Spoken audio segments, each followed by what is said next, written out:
الرجیم بسم اللہ الرحمن الرحیم ان اللہ و ملائکتہ یصلون علی النبی یا ایہا الذین آمنوا صلوا علیہ وسلموا تسلیما اللہم صل علی سیدنا و مولانا محمد وعلی آل سیدنا و مولانا محمد وبارک وسلم.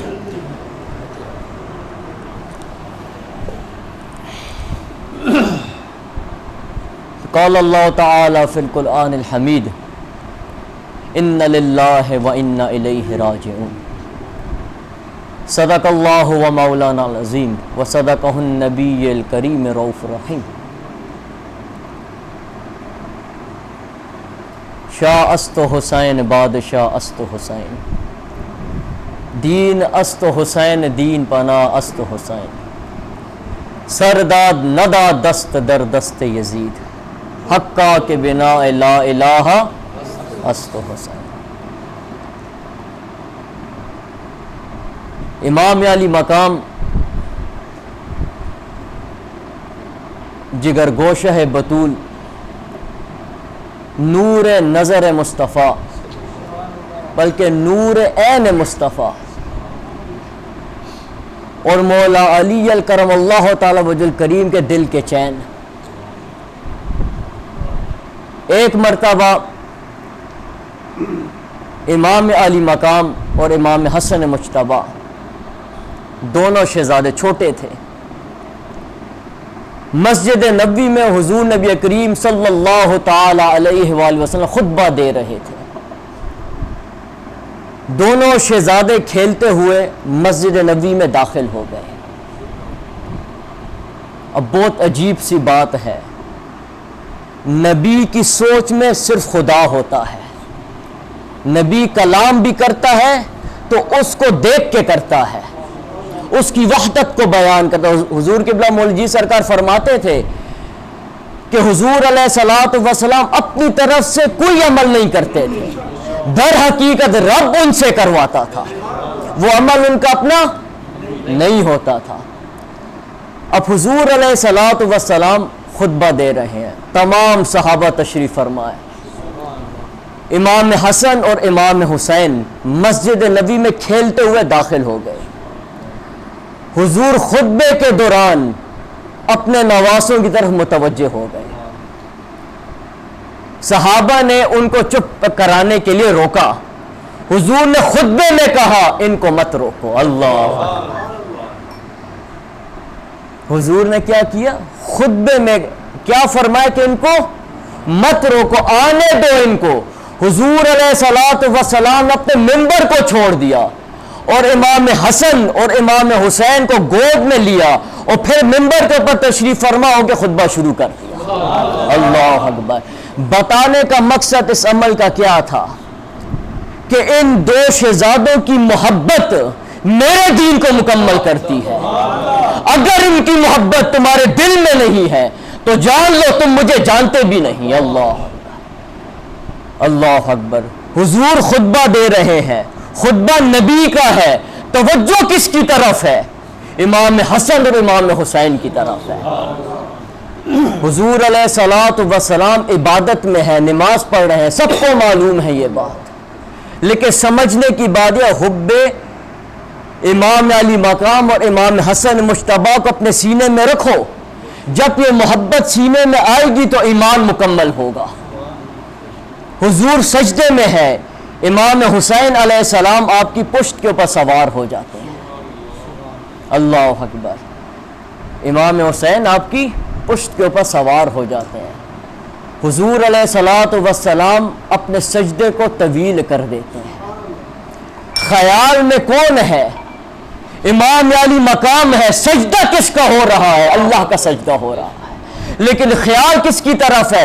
امام علی مقام کی طرف ہے کہ کدھر میں اٹھوں میرا نواسہ گر نہ جائے. اللہ اکبر. ہمیں بتانا یہ ہے کہ حضور علیہ الصلوۃ والسلام کتنا اپنے نواسے سے محبت فرماتے تھے، کتنا ان کو چاہتے تھے. حضور علیہ الصلوۃ والسلام امام حسن مجتبیٰ کو ہونٹوں سے چومتے تھے اور امام علی مقام کو گلے سے چومتے تھے. وہ یہ بتانا چاہتے تھے کہ میری امت ان دو شہزادوں کے ساتھ کیا کرے گی. کسی اور کو آپ نے اپنے کندھوں کے اوپر سوار نہیں کیا. حسنین کریمین کو اپنے کندھوں کے اوپر سوار کر کے مدینہ کی گلیوں میں پھرتے تھے. اللہ اکبر. حضرت عمر فاروق رضی اللہ تعالیٰ عنہ انہوں نے کہا کہ کیا خوب سواری ہے اے نواز رسول آپ لوگوں کی. حضور نے کیا فرمایا, کیا تو یہ نہیں دیکھتا کہ سوار کیسے ہیں؟ اللہ اکبر. ان سواروں جیسا تو کوئی ہو. اللہ تبارک و تعالی نے حضور نبی کریم صلی اللہ تعالی علیہ وآلہ وسلم کو ہر چیز سے نوازا ہے, ہر شان سے نوازا ہے. حضور نے جو سوچا ہے وہ بھی اللہ نے کیا ہے, کیونکہ حضور کی سوچ اپنی طرف سے تھی ہی نہیں. حضور کی سوچ اپنی طرف سے نہیں تھی, در حقیقت وہ رب کی سوچ تھی. حضور قبلہ مولوی سرکار فرماتے تھے حضور کا چلنا بھی معجزہ ہے, حضور کا دیکھنا بھی معجزہ ہے, حضور کا کلام کرنا بھی معجزہ ہے, حضور سرافہ معجزہ ہے. جس ٹائم امام علی مقام کی ولادت ہوئی تو آپ حضرت بی بی فاطمہ تو زہرا سلام اللہ تعالی علیہا کے گھر میں تشریف فرماتے حضور علیہ الصلوۃ والسلام, اور آپ نے امام حسین علیہ السلام کو اپنے ہاتھ میں لیا اور آپ بے حد خوش تھے. اتنے خوش تھے کہ بی بی صاحبہ نے آپ کو دیکھ کر کہا کہ بابا جان آپ کو اس سے پہلے اتنا خوش میں نے نہیں دیکھا, اتنا خوش میں نے نہیں دیکھا. اتنے میں حضور علیہ الصلوۃ والسلام کا رنگ متغیر ہو گیا, بدلنے لگ گیا. بی بی صاحبہ نے پوچھا یا رسول اللہ میری جان مال سب آپ پہ قربان ہو, آپ ابھی اتنے خوش تھے اور ایک دم آپ کے رنگ میں یہ تبدیلی کیسی؟ حضور علیہ الصلوۃ والسلام نے کہا کہ اب بھی میرے پاس جبریل امین آیا ہے اور جبریل نے آ کے مجھے یہ خبر دی ہے کہ آپ کے اس نواسے کو آپ کی امت کے لوگ قتل کر دیں. اللہ, نبی ایسا کہ جس کو سب کچھ دکھ رہا ہو, نواسا بھی ایسا جو تقدیر مبرم کو بدل دینے والا ہو. کیا صبر ہے, کیا ضبط ہے, کیا پیمانہ ہے. حضور علیہ الصلوۃ والسلام ادھر ہی رب سے دعا کر سکتے تھے کہ یا اللہ میرے اس نواسے کے اوپر آنے والے رنج و غم کو بدل دے تو کیا رب نہ بدلتا؟ رب حضور کی سوچ میں بھی یہ بات آتی, رب اس کو بدل دیتا. لیکن حضور علیہ الصلوۃ والسلام نے اللہ رب العزت سے فرمایا تھا کہ مجھے شہادت نصیب فرما. اللہ رب العزت نے کہا تھا یا رسول اللہ اے میرے نبی میں آپ کو شہادت تو نہیں دوں گا لیکن شہادت آپ کو ملے گی. اللہ اکبر. شہادت آپ کو میں نہیں دوں گا لیکن شہادت آپ کو نصیب ہوگی. اور وہ کس رنگ میں نصیب ہوئی؟ آپ کے نواسوں کے رنگ میں نصیب. اللہ تبارک و تعالی ہمیں سمجھنے کی توفیق دے. یہ عقیدہ ہے, اور عقیدہ بنتا کب ہے کہ جب عقیدت ہو. اگر عقیدت میں گڑبڑ ہے تو عقیدہ بھی نہیں بنے گا. ہمیں عقیدت ہے امام علی مقام سے, جب ہمیں ان سے عقیدت ہو گئی تو عقیدہ خود بن گیا. ہم بعین ہی ان کو ویسے ہی چاہیں گے جیسے ان کو حضور نے چاہا ہے. جس طرح اللہ رب العزت نے خود فرمایا انما یرید اللہ لیذھب عنکم الرجس ویطہرکم تطہیرا. کیا فرمایا؟ یہ نفوس مطہر وہ واحد ہیں کہ جن کے اوپر کسی قسم کی پلیتی نہیں ہوتی. امام علی مقام سفر کربلا کی طرف جب نکلنے لگے تو آپ نے اپنے خانوادے کو لیا جو آپ کے ہمراہ تھے, اور آپ ان کو لے کر حضور علیہ الصلوۃ والسلام کے روضہ اقدس پہ گئے. آپ نے حضور علیہ الصلوۃ والسلام کے روضہ اقدس کی جالی مبارک اپنے ہاتھ میں پکڑی. آپ کی جو تربت تھی اس کو ہاتھ لگایا اور ہاتھ لگا السلام علیکم یا رسول اللہ, السلام علیکم یا نبی اللہ, السلام علیکم یا جدی. آپ نے یہ سلام پیش کیے، طویل سلام ہے وہ۔ اس کے بعد آپ نے ایک ہی جملہ کہا کہ اے میرے نانا جان میں جا رہا ہوں۔ اس جملے کے کہنے کے بعد تاریخ دان اس بات کے شاہد لکھتے ہیں وہ خود کہ مدینہ کی سرزمین پہ جس ٹائم آپ چلتے تھے تو مدینہ آپ کے پاؤں کو کھینچ لیتا تھا، وہ آپ کے پاؤں کو کھینچ لیتا تھا کہ آپ ہمیں چھوڑ کے مت جائیں۔ اللہ رب العزت نے امام علی مقام کا جو غم تھا وہ ہر چیز میں رکھ دیا تھا۔ جس ٹائم آپ مدینہ سے باہر نکلے تو آپ کی نظر ایک درخت کے اوپر پڑی، آپ نے جس ٹائم اس درخت کو دیکھا تو وہ درخت آپ کے دیکھنے سے پہلے ہی سجدے میں چلا گیا۔ ہر چیز جس چیز کے اوپر آپ کی توجہ جاتی تھی وہ چیز رنج دکھاتی تھی، غم دکھاتی تھی، وہ افسوس ظاہر کرتی تھی کہ اب آگے کیا ہونے والا ہے۔ ابھی ہوا نہیں ہے، لیکن ان کے سینوں میں بھی رب نے وہ درد رکھ دیا تھا۔ امام علی مقام ایک جگہ پر رکے، آپ نے وہاں پر اپنے اہل و عیال کو کہا یہاں سے پانی اکٹھا کر لو، آگے ہمارا سفر طویل ہے۔ آپ کی آنکھ لگ گئی، جس ٹائم آپ بیدار ہوئے تو آپ کی زبان اقدس و لب پر تھا انا للہ و انا الیہ راجعون والحمد للہ رب العالمین۔ تو امام زین العابدین آپ کے ساتھ تھے، انہوں نے کہا اے ابا جان، آپ جب نیند سے بیدار ہوئے تو آپ یہ کہہ رہے تھے، ایسا کیوں تھا؟ آپ نے کہا کہ میں نے خواب دیکھا ہے، اس خواب میں ایک شخص یہ کہہ رہا تھا کہ لوگ سفر کر رہے ہیں، لوگ سفر کر رہے ہیں اور موت ان کی طرف دوڑ رہی ہے۔ اللہ اکبر، موت ان کی طرف دوڑ رہی ہے۔ تو امام علی مقام فرماتے ہیں کہ میں نے یہ سمجھ لیا کہ ہمیں موت کی خبر دی گئی ہے۔ اللہ، آپ کو تو پتہ تھا، معلوم تھا، لیکن ہر ایک ایک پل کے اوپر آپ کو اللہ تبارک و تعالی ظاہر فرماتا تھا۔ اللہ اکبر، اللہ رب العزت نے آپ کو ہر رنج سے گزارا ہے، ہر آزمائش سے آپ کو گزارا ہے، نبی کا نواسا تھا۔ امام علی مقام فرماتے ہیں کہ جس ٹائم حضرت زین العابدین نے یہ سنا تو آپ نے فرمایا اے میرے ابا جان، کیا ہم حق پر نہیں ہیں؟ امام حسین نے فرمایا کہ اس ذات کی قسم جس کے قبضے قدرت میں میری جان ہے، ہم حق پر ہیں اور حق ہمارے ساتھ ہے۔ امام زین العابدین نے کہا پھر ہمیں کوئی خوف نہیں، ہم اگر مارے بھی جائیں تو ہم رب کے حضور شہید ہیں۔ امام علی مقام نے کیا فرمایا کہ اے میرے بیٹے تجھے خیر کثیر نصیب ہو۔ اللہ اکبر، ایسی خیر نصیب ہو جو ایک باپ سے ایک بیٹے کو نصیب ہوتی ہے۔ اللہ اکبر، اللہ رب العزت ہمیں سمجھنے کی توفیق دے۔ ہر قدم قدم پر امام علی مقام کو اللہ رب العزت ایک نئے رنگ سے نوازا تھا۔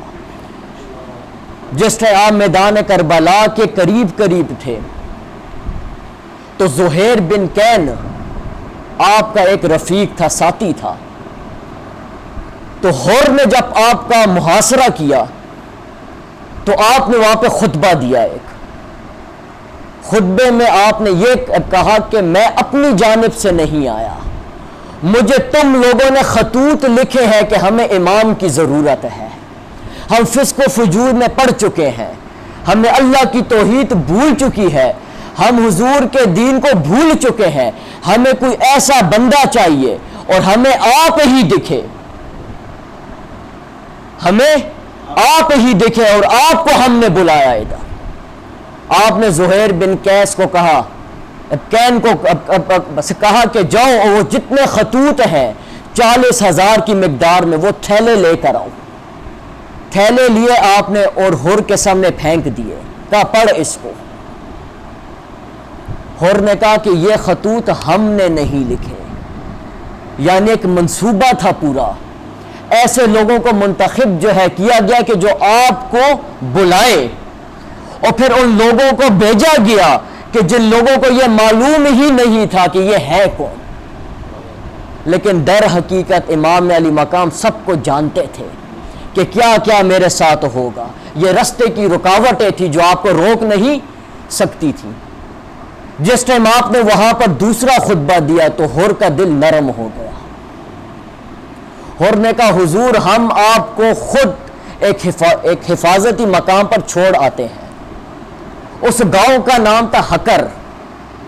تو جس ٹائم آپ کو معلوم ہوا اس گاؤں کا نام حکر ہے تو آپ نے ادھر ہی کھڑے ہو کر کہا کہ میں اللہ سے اس گاؤں کی پناہ مانگتا ہوں, میں اس گاؤں نہیں جاؤں گا. آپ نے کہا مجھے اس جگہ پر لے چلو جس جگہ کی نشاندہی مجھے میرے نانا نے کی تھی. اللہ اکبر. تو جس ٹائم آپ میدان کربلا میں پہنچے تو آپ نے جب وہاں کے آثار دیکھے تو آپ نے کہا ہاں یہی وہ مقام ہے جہاں پہ میں رکوں گا. آپ نے خود تعین کیا یہاں پہ میرے خیمے لگیں گے, یہاں پر ہماری لاشیں ہوں گی. آپ نے پہلے دن ہی بتا, یکم محرم کو پہنچے تھے آپ, 2 محرم کو میدان کربلا میں, اور آپ جس دن وہاں پر پہنچے آپ نے اپنے تمام اہل و عیال کو بٹھایا اور کہا کہ اب ہمارا صبر شروع ہو گیا ہے, اب یہاں سے داستان عاشور جو وہ شروع ہے. آپ نے کیا کہا کہ ادھر ہمارے خیمے لگیں گے, یہاں پر ہماری لاشیں ہوں گی, یہاں پر فلاں شہید گرے گا, یہاں پر فلاں شہید گرے گا, یہاں پر فلاں شہید گرے گا. اور پھر آخر میں آپ نے اپنے شہزادے کو پکڑا علی اکبر کو اور کہا یہاں پر تیرا ابا گرے گا. اللہ اکبر. ایک ایک جگہ آپ نے گنوا دی تھی. کیا ضبط تھا, کیا حوصلہ تھا. سب کچھ اختیار میں ہونے کے باوجود یہ بتانا تھا کہ رب کی رضا میں راضی ہونا ہے. اگر ہمارے خون سے دین بچتا ہے, دین کی بقا ہوتی ہے تو 100 حسین قربان تجھ پر. اللہ اکبر. سرداد ندا دست در دست یزید, حقا کے بنا لا الہ است حسین. ہے ہی نہیں حق بغیر حسین کے, حق کی پناہ بھی حسین ہے اور حق کی انتہا بھی حسین ہے. اللہ اکبر. امام علی مقام نے جو شہادت دی ہے در حقیقت وہ ہمارے لیے ایک نمونہ ہے. وہ ہمیں بتانا ہے کہ ہر دور میں حسینی بھی ہوں گے, یزیدی بھی ہوں گے. وہ ایک وجود تھے, وہ ایک وجود تھے جس کو اللہ رب العزت نے ہمیں دکھایا ہے, ہمیں بتایا ہے کہ حق کے لیے یہ نہیں دیکھا جاتا کہ ساتھ کون ہے ساتھ کون نہیں ہے. اگر تمہارے قلب میں حق ہے تو نکل پڑو, تو اگر تم مٹ بھی جاؤ گے تو میں تمہارے نام کو بلند کروں گا کہ تم میرے نام پہ مرے ہو, تم میرے نام پہ شہید ہوئے ہو. امام علی مقام نے یہ نہیں دیکھا کہ میرے ساتھ عورتیں ہیں, میرے ساتھ بچے ہیں. آپ نے یہ نہیں دیکھا. آپ نے کہا اگر اس خون سے میرے نانا کا دین بچتا ہے تو یہ خون بھی قربان. اللہ امام علی مقام آپ فرماتے ہیں علی اکبر کے بارے میں کہ آپ شبیہ رسول اللہ تھے. آپ کے جو شہزادے تھے علی اکبر, آپ شبیہ رسول اللہ تھے.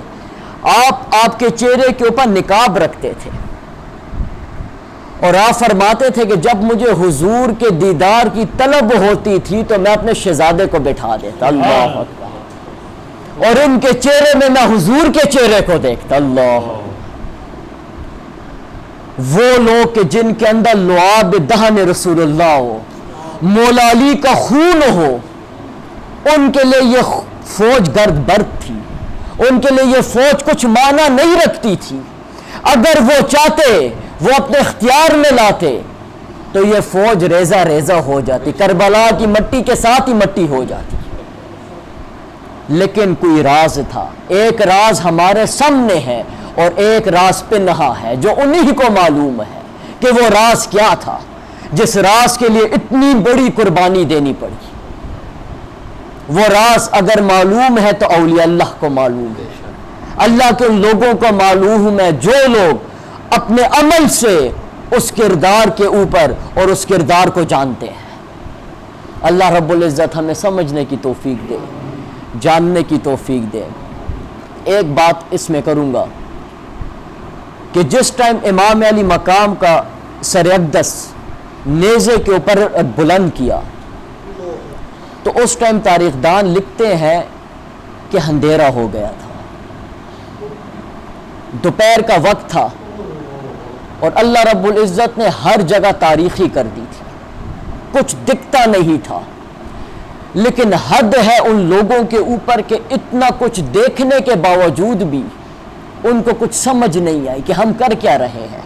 ختم اللہ علی قلوبہم وعلی سمعہم وعلی ابصارہم، یہاں سے معلوم ہوتا ہے کہ اللہ کس طرح دلوں کے اوپر کفر کو چڑھا دیتا ہے کہ حق دیکھنے کے باوجود حق سمجھ ہی نہیں آتی، حق کو سننے کے باوجود حق سمجھ ہی نہیں آتی، حق دکھتا ہی نہیں ہے۔ اتنا بڑا کام ان لوگوں نے کر دیا اور ان کے دل میں رنج بھی نہیں گزرا اللہ کہ یہ ہم نے کر کیا دیا ہے۔ وہ لوگ اپنی لالچوں میں، اپنے ہوس میں، اپنے اقتدار میں، اس انعام اور اکرام میں اتنے گم تھے کہ ان کو یہ دکھا ہی نہیں ہے کہ ہم اپنے نبی کے، جن کے ہم کلمہ گو ہیں، جن کی نماز پڑھتے ہیں، اس کے نواسے کے ساتھ ہم کیا کر رہے ہیں، ان کی اولاد کے ساتھ ہم کیا کر رہے ہیں۔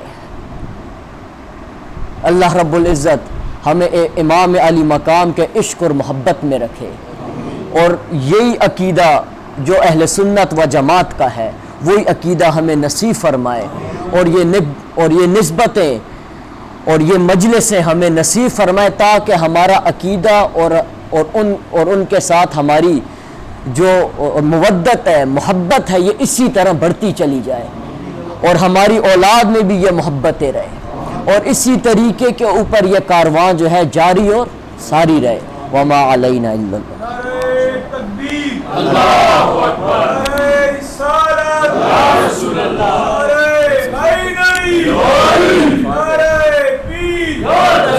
حسینیت زندہ باد، حسینیت زندہ باد، حسینیت زندہ باد، یزیدیت مردہ باد، یزیدیت مردہ باد، یزیدیت مردہ باد۔